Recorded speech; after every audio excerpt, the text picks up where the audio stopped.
Well, it's so great to have Dr. Paul Fadale from University Orthopedics joining us here on the Sports Wrap. First time this fall, Doc. Hopefully you've had a nice, relaxing vacation that you were out west a couple weeks ago and enjoyed your summer. And now we're getting ready to ramp up for fall and Patriot season, and that's why we have you on to talk about some of the latest injuries with the team. And one coming out last week, the second preseason game. We'll start with wide receiver N'Keal Harry, seen in a sling after Thursday night's game. He fell awkwardly on his left shoulder after diving for a ball thrown by Mac Jones. He eventually dropped the ball, but came down really hard on that left shoulder. Through your eyes, what did you see through that, and how does this affect him going forward after reports state that he'll miss a good amount of time?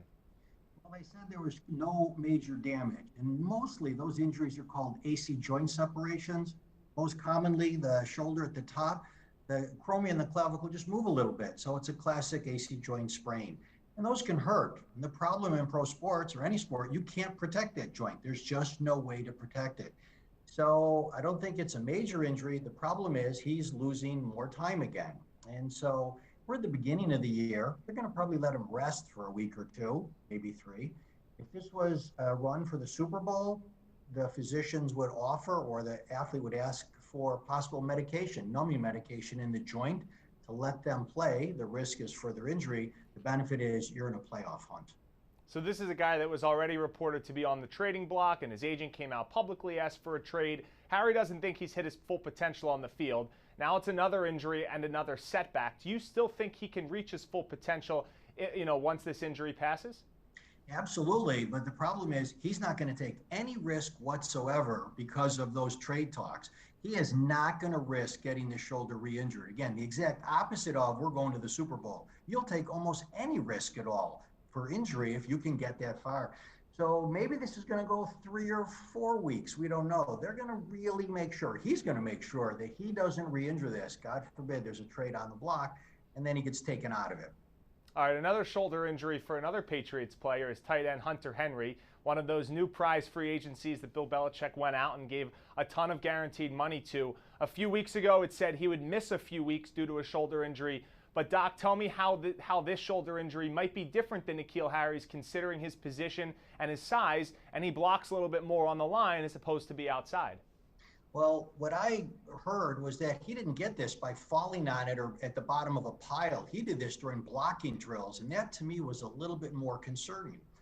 Offensive linemen and tight ends, et cetera, they're pushing all the time, pushing, and the problem is your shoulder joint is being pushed out the back. And so you can sublux these, you can have little labral tears in the back of the shoulder. That's a problem. That's a real problem for a gentleman whose career is pushing people off him. So it didn't sound like he had a major injury, and sure looks like he's got a bit of a problem inside that shoulder. I was, a little concerned about that. And if you were the team, Doc, would you take it slow with him as well as, like you said, with Harry? There's no doubt that, again, every game is critical life or death, but there's different levels of critical life or death. Once you get near the playoffs, it becomes really critical, and you'll push these athletes. For N'Keal, you can block that with some Marcaine and numb it up, and he won't know the difference. For this injury, I think it would be a little bit harder to numb it up. And so, yeah, prize tight end, you might want to go slow on him for the first few weeks. All right, to another part of the body now, and the knee. No injury for Mac Jones, but we did see a new left knee brace that he's been trying on for the last couple weeks. Reporters have asked him about it, and he said it's just a preventative measure to make sure that, with his lead left foot, in case a defender comes at him, he can keep it there and make sure it's stabilized as best that he can. What are the advantages to putting that on your left knee when you haven't played with it at all during your career? Amazing for a young guy who puts a brace on, the internet blows up. That's pretty amazing.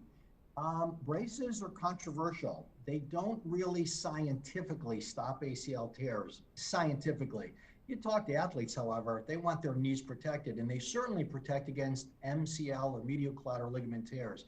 I'm surprised more quarterbacks don't wear them.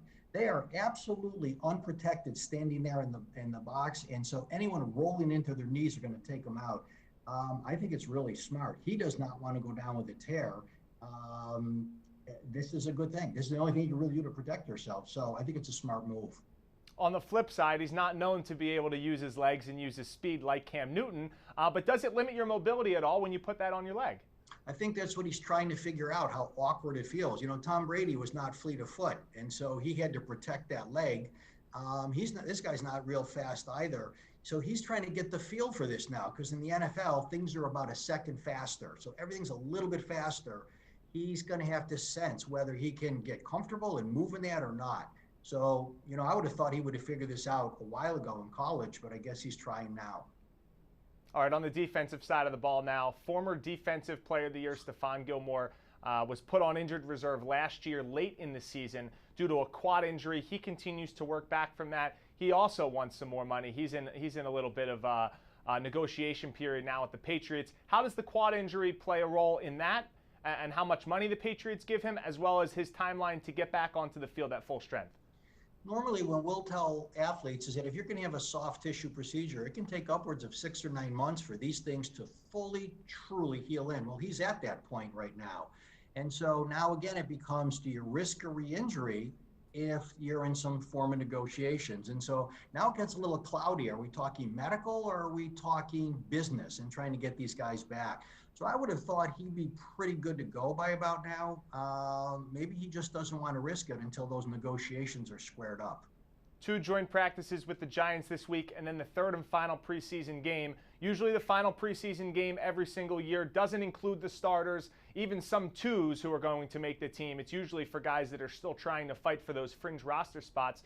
In your eyes, would it be wise if he goes out there to try to establish some confidence with that quad injury going into the regular season, or shut him down and wait till it's full go come week 1?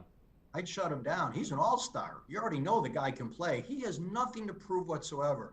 And I'm pretty sure in practice, they can test him to see if he's moving, yes or no. So he doesn't really have to go game to figure that out. And I give him all the time he needs, because this guy's the real deal, and let him show up when he's ready to go.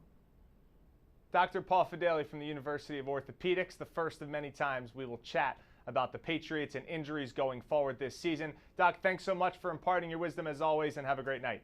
Thank you, Maury. Be good.